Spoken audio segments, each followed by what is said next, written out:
Ih, dari nggak jadi kita berhenti. Wah, belum salaman dari tadi. Waduh. Kurang kebut terus gimana mau salaman? Dadah. Takut hilang. Kalau di level kayak gitu gimana? Presidennya guys. Oh, alah. Presiden GXID. Tata usaha mas. Suhunya Kang Amar ini. Oh, Tetangga. Amar itu. Marabo. Kemang. Amar Kemang. Kemang pertama. Ya. Tetangga terbau 25. Oh, tetangga. Iya. Iya.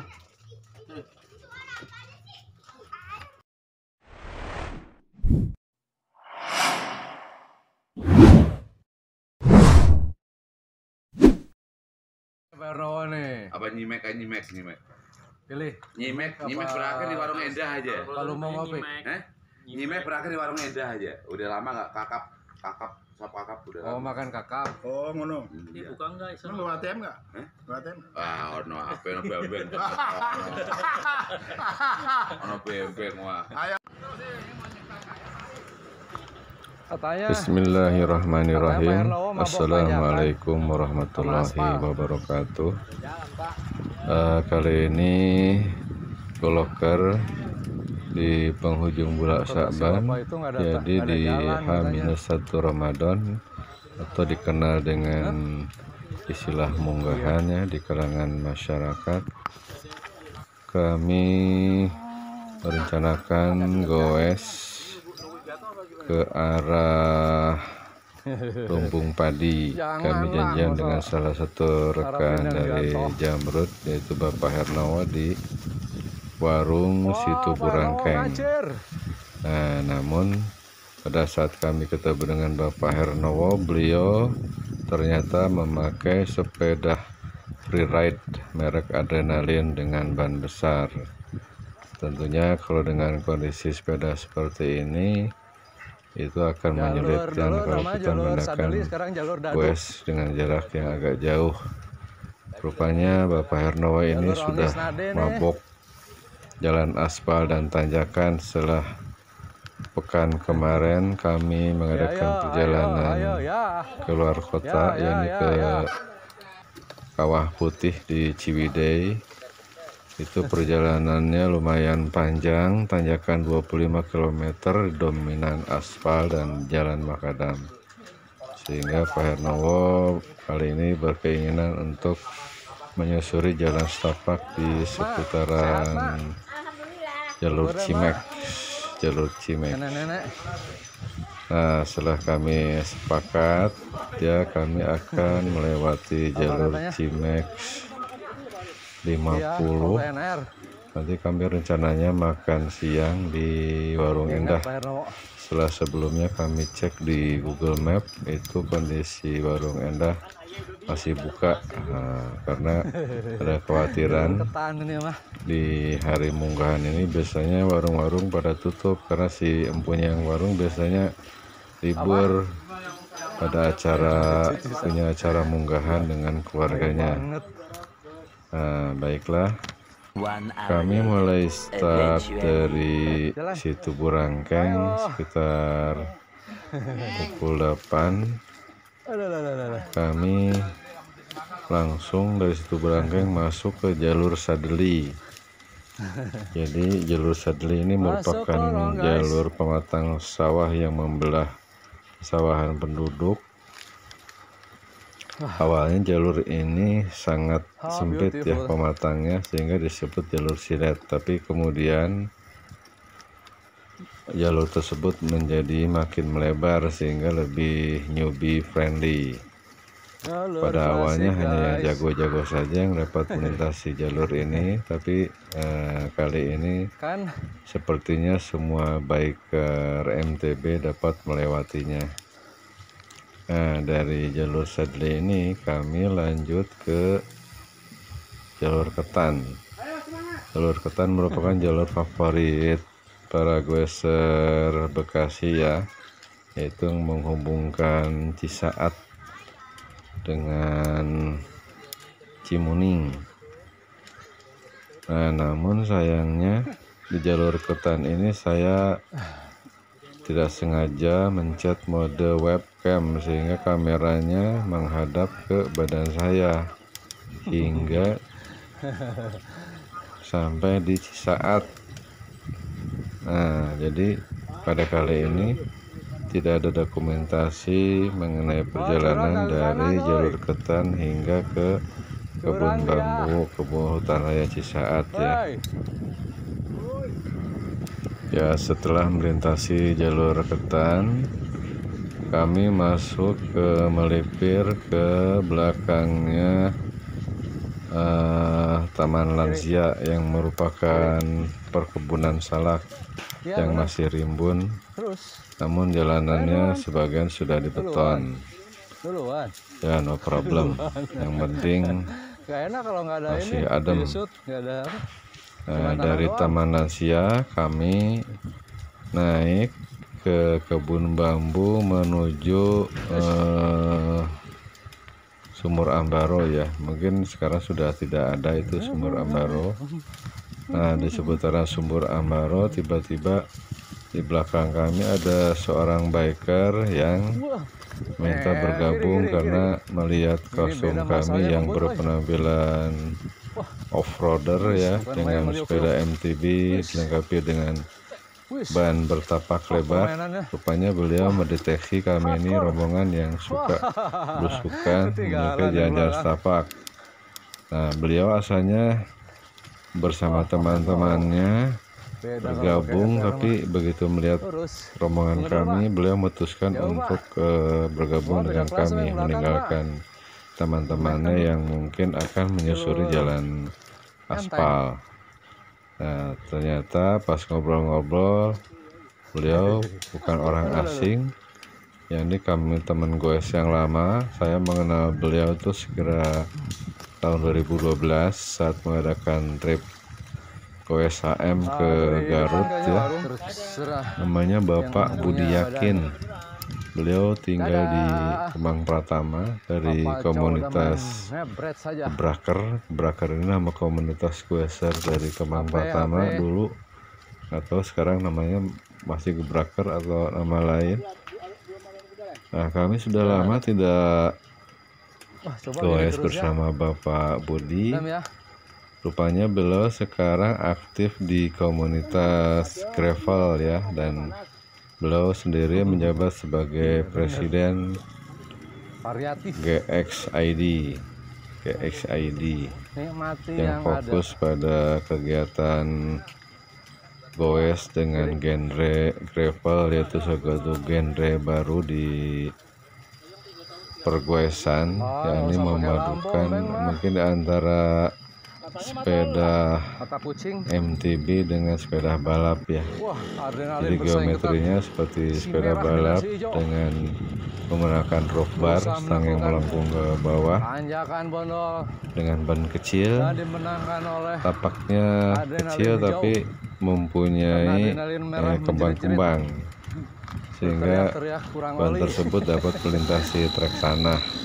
Nah, rupanya tujuan dari dibuatnya sepeda gravel ini itu untuk mengadopsi keinginan dari goeser yang menginginkan berpetualangan dengan jarak yang agak jauh. Karena kalau menggunakan MTB yang bobotnya lebih berat dan geometrinya biasanya agak slope disertai dengan ban tapak lebar, itu tentunya akan konsumsi energinya lebih banyak ya, sehingga daya jelajahnya tidak akan sejauh sepeda on road, sepeda balap yang banyak kecil dengan geometri yang lebih aerodinamis, namun punya keterbatasan tidak bisa melintasi jalur off-road karena biasanya ban on road itu bannya slick dan materialnya ringan sekali, sehingga mungkin akan riskan ya kalau dipakai untuk perjalanan off-road.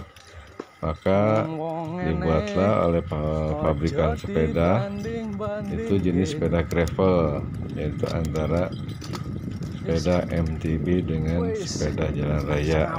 Itu sih pemahaman saya. Mungkin nanti Bapak Budi bisa lebih detail ya. menjelaskan apa itu sepeda gravel. Nah, dari Sumur Ambaro kami lanjut menyusuri perkebunan di sebelah warung rambutan. Ya, warung rambutan ini satu rest area tempat berkumpulnya goeser dari berbagai daerah di Bekasi Timur. Namun kali ini karena kami belum lama sarapan di situ Burangkeng, kami melanjutkan perjalanan ke arah Sesakmare. Namun kami tidak melintasi Sesakmare, tapi kami menyusuri jalan di pinggiran kebun yang daerahnya terbuka, itu yang ke arah Bondo. Jadi di sisi luar kebun perkebunan itu ada jalan setapak di samping perkebunan penduduk ya. Nah, itu kami menyusuri jalanan tersebut hingga kami sampai di perkebunan bambu Cisaat yang kami sebut kebun raya, karena di sini kebunnya itu sangat rimbun. Jadi ya, untuk memudahkan penyebutan kami menyebutnya jalan raya. Nah, dari jalur Ketan ke kebun raya ini yang kami lewati itu kawasan terbuka, view-nya, landscape-nya bagus sekali. Namun sayang mode webcamnya kepencet sehingga sepanjang perjalanan kameranya menghadap ke badan saya. Nah, saya sadarnya tuh pada saat di kebun raya, rupanya yang dipakai itu mode webcam. Nah, dari sini, dari kebun raya Cisaat, kami melanjutkan perjalanan ke arah Little Ubud. Jadi kami melewati jalan raya ke arah Bondo. Namun setelah belok kanan, kalau ke Bondo itu jalanannya lurus, tapi kami ambil jalan yang ke kanan, yaitu ada jalan setapak yang ke arah Little Ubud.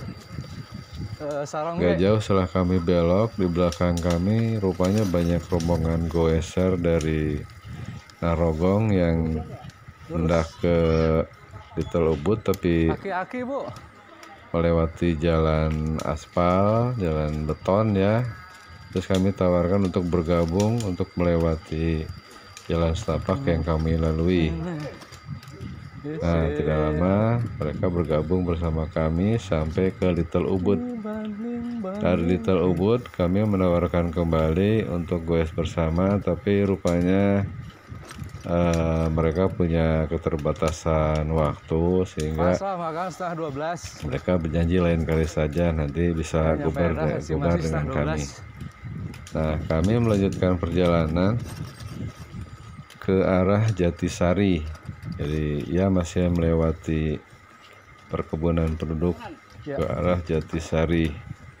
Dari Jatisari ini kami rencananya lanjutkan perjalanan melintasi jalur Cimek menyusuri pinggiran Danau Sarongge. Dari Danau Sarongge nanti kami masuk ke Little Jayagiri. Dari Little Jayagiri ini Little Jayagiri adalah jalur segmen single track yang berada di seputaran Danau Hambaro.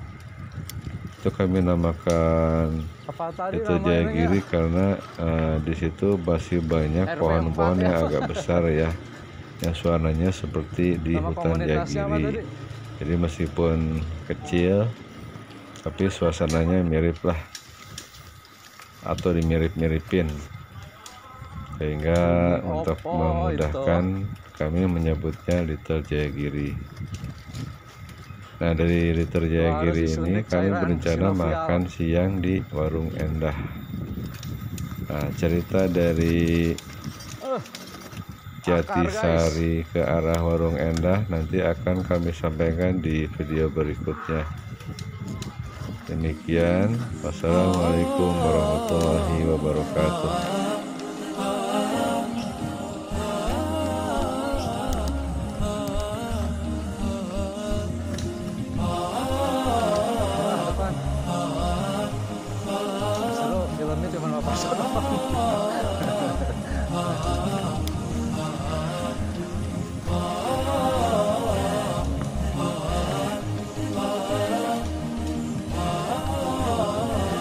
Aduh, maaf saya Bu, jangan marah ya Bu, maaf ya Bu, iya Bu, jangan dibacok saya Bu.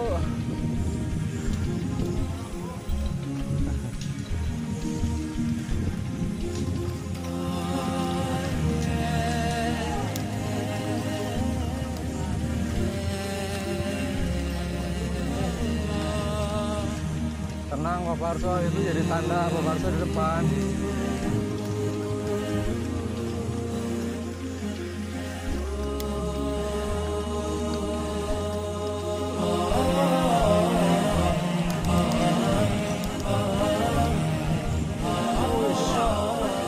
Ya, Valentino Rossi berusaha menyalip Marquez. Sayangnya Valentino Rossi kehabisan akal, tidak sanggup menyalip Marquez.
Gotong 8 orang pindah guys, pindah jalan.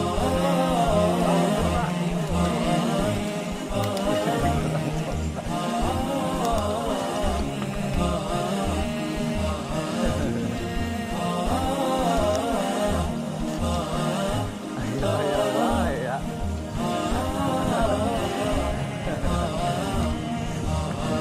Tapi kita nggak salah, dulunya nggak ada. Iya. Botol itu. Botol.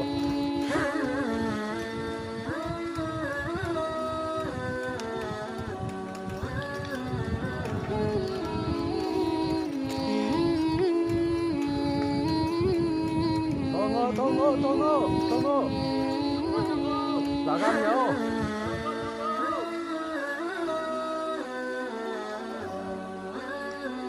Pak Budi Hakim selaku Presiden GXID setelah mengikuti jalur Cimex 50, belusukan keluar masuk kampung, keluar masuk kebun salak, kebun bambu, bagaimana komentarnya? Ini hidden gem Bekasi.